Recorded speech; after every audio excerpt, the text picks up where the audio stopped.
las interpretó de acuerdo con su propia mente. En una visión, Ellen White ve una plataforma reforzada por maderas sólidas, las verdades de la palabra de Dios. Alguien de gran responsabilidad en el trabajo médico dirigía a este hombre y a ese hombre para aflojar las maderas que sostenían esta plataforma. Ellen White le escribe a A.G. Daniels: tenga cuidado de cómo sostiene los sentimientos de este libro con respecto a la personalidad de Dios. Se me ha presentado que el escritor de este libro está en una dirección equivocada. Kellogg escribe una carta a Hay Butler. Por lo que puedo comprender la dificultad que es encontrada en The Living Temple, todo el asunto puede reducirse a la pregunta: ¿el Espíritu Santo es una persona? Usted dice no. Yo había supuesto que la Biblia dice esto por la razón que el pronombre personal él es usado hablando del Espíritu Santo. La hermana White usa el pronombre él y ha dicho en muchas citas que el Espíritu Santo es la tercera persona de la deidad. Cómo el Espíritu Santo puede ser la tercera persona y no ser una persona en absoluto es difícil para mí de ver. Después del concilio, Daniels escribe a W.C. White sobre los cambios propuestos que Kellogg ha planeado para el libro. En cuanto a los planes del Dr. Kellogg para revisar y volver a publicar Templo Viviente, en poco tiempo había llegado a creer en la Trinidad y ahora podía ver con bastante claridad dónde estaba toda la dificultad. Ahora creía en Dios el Padre, Dios el Hijo y Dios el Espíritu Santo, y su punto de vista era que Dios el Espíritu Santo y no Dios el Padre, que llenaba todo el espacio y todo ser viviente. Ellen White le escribe a Kellogg: no está del todo claro sobre la personalidad de Dios, que lo es todo para nosotros como pueblo. Prácticamente ha destruido al mismo Señor Dios. Ella predice además lo que sucederá en el futuro.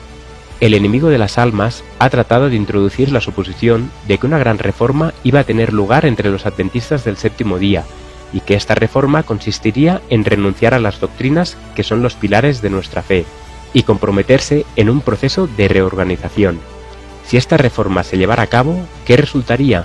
Los principios de verdad que Dios en su sabiduría ha dado a la Iglesia remanente serían descartados. Nuestra religión sería cambiada. Los principios fundamentales que han sustentado el trabajo durante los últimos 50 años se considerarían un error. Se establecería una nueva organización. Se escribirían libros de una nueva orden. Se introduciría un sistema de filosofía intelectual. Ese mismo año, Daniels es nombrado presidente para los próximos 20 años. Ellen White escribe: estos principios son tan ajenos a los principios de Dios que Dios no puede bendecir a quienes los votan. E.J. Waggoner también objeta: es fundamental y diametralmente opuesto a los principios de organización establecidos en la Biblia.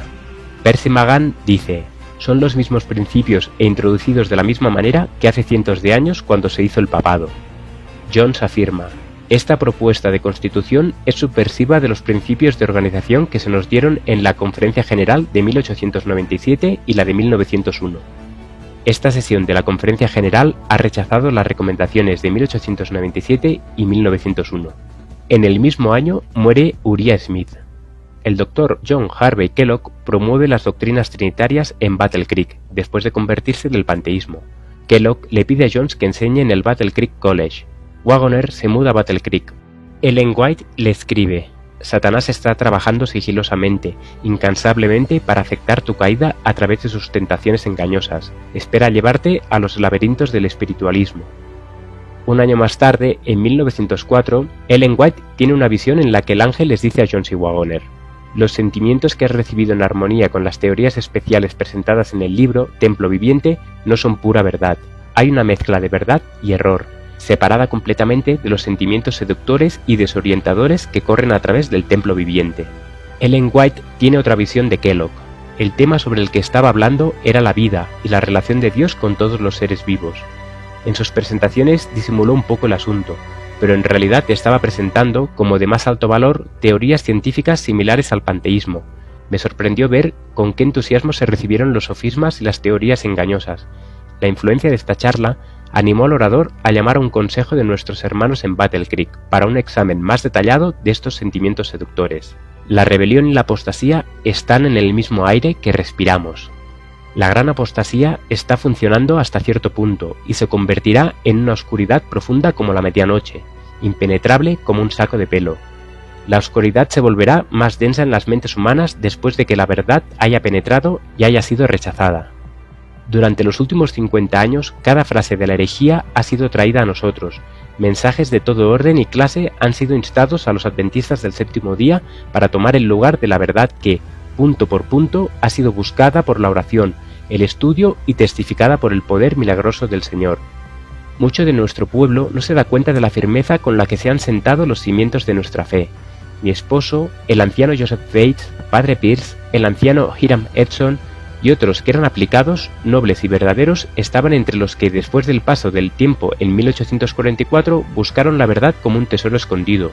Cuando llegaron al punto en su estudio en el que dijeron no podemos hacer nada más, el Espíritu del Señor vendría sobre mí, me llevaría en visión y se me daría una clara explicación de los pasajes que habíamos estado estudiando, con instrucciones sobre cómo debíamos trabajar y enseñar eficazmente. Así se dio luz que nos ayudó a entender las Escrituras con respecto a Cristo, su misión y su sacerdocio. Me fue aclarada una línea de verdad que se extiende desde ese momento hasta el momento en que entraremos en la ciudad de Dios, y di a los demás la instrucción que el Señor me había dado.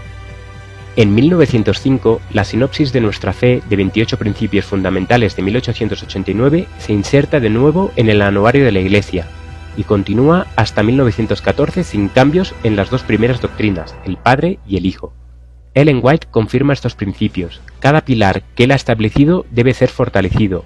Ahora no podemos abandonar los cimientos que Dios ha establecido. No podemos ahora entrar en ninguna nueva organización, porque esto significaría apostasía desde la verdad. Los últimos 50 años no han empañado ni una pizca o principio de nuestra fe, ya que recibimos las grandes y maravillosas evidencias que nos fueron aseguradas en 1844. Después del paso del tiempo no se cambia ni se niega ni una palabra. En ese mismo año muere Daniel Bourdeau. Ellen White dice que los escritos de los pioneros deben ser reproducidos. Dios me ha dado luz sobre nuestras publicaciones periódicas. Ha dicho que los muertos deben hablar. ¿Cómo? Sus obras les seguirán. Debemos repetir las palabras de los pioneros de nuestro trabajo, que sabían lo que costaba buscar la verdad como un tesoro escondido, y que se esforzaron por sentar las bases de nuestro trabajo. Avanzaron paso a paso bajo la influencia del Espíritu de Dios. Uno por uno, estos pioneros están muriendo. La palabra que se me ha dado es que se reproduzca lo que estos hombres han escrito en el pasado. Cuando los hombres traten de mover un alfiler o pilar de la fundación que Dios ha establecido por su Espíritu Santo, dejen a los hombres ancianos que fueron los pioneros en nuestra obra que hablen claramente, y dejen a aquellos que están muertos que hablen también, por la reimpresión de sus artículos en nuestras revistas. Recojan los rayos de la luz divina que Dios ha dado y ha dirigido a su pueblo paso a paso en el camino de la verdad. Esta verdad resistirá al paso del tiempo y las pruebas.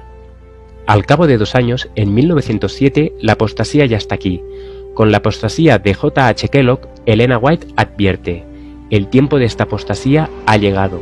Se hará todo lo posible para poner en duda las posiciones que hemos ocupado durante más de medio siglo. Ese mismo año, el folleto de la Escuela de Entrenamiento Bíblico, edición de diciembre, fue publicado 5 años antes de la muerte de Ellen White, usando el término Trinidad. En la página 13, en la caja de preguntas, el Espíritu Santo se describe como uno de la Trinidad y representa plenamente a Dios y a Cristo y a la Trinidad. En 1912, la Review and Herald reimprime los principios originales con los 2 primeros sin cambios, un Dios y un Señor. En 1913, F.M. Wilcox publica un supuesto tracto trinitario y una cita de Ellen White tomada del Deseado de todas las gentes, junto a él de 1898, para pintar una falsa imagen de la creencia en la Review and Herald, volumen 6, 9 de octubre de 1913, página 21. Wilcox despliega la Divina Trinidad, que incluye al Espíritu Santo como la tercera persona de la divinidad, bajo un concepto trinitario. Esto prepara el escenario para hacer la divinidad, usada exclusivamente por Ellen White, equivalente a la Divina Trinidad, de Wilcox. Esto es aparentemente una respuesta para contrarrestar la afirmación publicada por James Gray del Instituto Bíblico Moody de que los adventistas niegan la Trinidad. En 1915, Ellen White advierte de grandes cambios que tendrán lugar después de su muerte. Se me ha encargado decir a nuestra gente que no se da cuenta, que el diablo tiene un dispositivo tras otro, y los lleva a cabo de maneras que no esperan. Las agencias de Satanás inventarán formas de hacer pecadores a los santos. Te digo ahora que cuando me dejen en paz habrá grandes cambios. No sé cuándo me tomarán, y deseo advertir a todos contra los árdides del diablo. Quiero que la gente sepa que les advertí completamente antes de mi muerte. Ese mismo año, Ellen White muere, y es enterrada junto a su marido, Jaime White. La sinopsis de nuestra fe que son los principios fundamentales mayormente escrita por Jaime White en 1872 e insertada en el anuario de 1889 y nuevamente en los anuarios de 1905 a 1914, son ahora removidos del anuario de 1915 por un mero estadístico de la Conferencia General, Edson Rogers. Obviamente lo hizo tan pronto como la profeta viviente murió.